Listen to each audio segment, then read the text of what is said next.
आगामी त्रिस्तरीय चुनाव को लेकर राज्य निर्वाचन आयोग के अनुसार उज्जैन जिले की घटिया तहसील के शासकीय उत्कृष्ट उच्चतर माध्यमिक विद्यालय में घटिया ब्लॉक के पीठासीन और मतदान अधिकारियों को मास्टर ट्रेनर द्वारा प्रोजेक्ट और स्लाइड्स के माध्यम से ट्रेनिंग दी गई। आयोग के नियम अनुसार पीठासीन और मतदान अधिकारियों की ड्यूटी संबंधित ब्लॉक छोड़ दूसरे ब्लॉक में लगनी है। इसी को लेकर ट्रेनिंग के ट्रेनर द्वारा समझाइश दी गई। निष्पक्ष चुनाव किस तरह से करवाना चाहिए, जिसकी अगली ट्रेनिंग संबंधित ब्लॉक में होगी। वहीं सहायक नोडल अधिकारी ने भी सभी को बताया कि अपनी तैयारी से जाएं और अपने स्वास्थ्य संबंधी दवाई भी साथ रखें और मतदान सामग्री लेते और मतदान करवाते समय क्या क्या सतर्कता रखनी है और मतदान के वक्त कोई भी बात समझ न आए, कुछ समस्या आए तो मुझसे फोन पर चर्चा कर सकते हैं। साथ ही कहा कि अब आपके द्वारा निष्पक्ष चुनाव करवाने और आपके उत्कृष्ट कार्य से हमारे घटिया ब्लॉक का नाम रोशन होगा,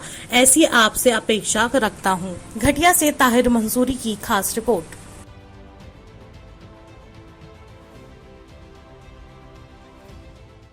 आज मध्य प्रदेश राज्य निर्वाचन आयोग के निर्देशानुसार हमारे ब्लॉक में द्वितीय चरण में मतदान होना है। 1 जुलाई को मतदान संपन्न होना। उसके लिए हमारे ब्लॉक के जो पीठासीन और मतदान अधिकारी 1 है, उनका पहला प्रशिक्षण हमने अपने ब्लॉक में ही रखा था। दिनांक 13 जून और 14 जून को यहाँ 2 दिनों में 4 शिफ्टों में मतदान होना है। उसके लिए हमने 5 रूमों में मतदान की व्यवस्था प्रोजेक्टर के माध्यम से हमारे मास्टर ट्रेनर के द्वारा स्लाइड के द्वारा प्रशिक्षण दिया जा रहा है। और ये प्रयास किया जा रहा है कि घटिया ब्लॉक के जो भी कर्मचारी है, किसी भी ब्लॉक में अगर मतदान करवाने जाए तो निष्पक्ष और बिल्कुल निर्विघ्न चुनाव संपन्न करवाएं, ये हमारा प्रयास है। हमने पूरा चुनाव संपन्न करवाने के लिए जो भी आवश्यक सामग्री थी उन तक उपलब्ध करवाई है और इस पीपीटी के माध्यम से ये प्रयास किया है कि एक बारी की चुनाव संपन्न करवाने की निर्वाचन से संबंधित सारी जुड़ी बातों का समाधान करने का प्रयास हमने यहाँ पर किया है। अभी प्रथम शिफ्ट में 200 लोगों का प्रशिक्षण था 5 रूमों में। द्वितीय शिफ्ट में 180 लोगों का प्रशिक्षण है और कल दिनांक 14 को भी लगभग 180 लोगों का प्रशिक्षण हमारे यहाँ ब्लॉक में मास्टर ट्रेनरों के द्वारा दिया जाएगा।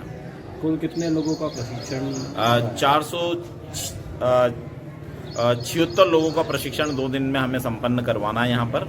सर, इस प्रकार की जो ट्रेनिंग एक यहाँ हुई है, क्या जो कर्मचारी अधिकारी वहाँ पहुँचेंगे, क्या इनको वहाँ पे भी अलग से ट्रेनिंग दी जाएगी? जी हाँ, जिन कर्मचारियों की जिस ब्लॉक में निर्वाचन कार्य में मतदान दल में ड्यूटी लगेगी उनका प्रशिक्षण उसी ब्लॉक में द्वितीय चरण में होगा। जैसे हमारे यहाँ पर द्वितीय चरण का प्रशिक्षण 22 और 23 जून को संपन्न होना है, इसी प्रकार से अन्य ब्लॉकों में भी द्वितीय चरण का प्रशिक्षण वहीं पर होगा कर्मचारी का, जहाँ पर उनकी मतदान के लिए निर्वाचन कार्य के लिए ड्यूटी लगाई जाएगी।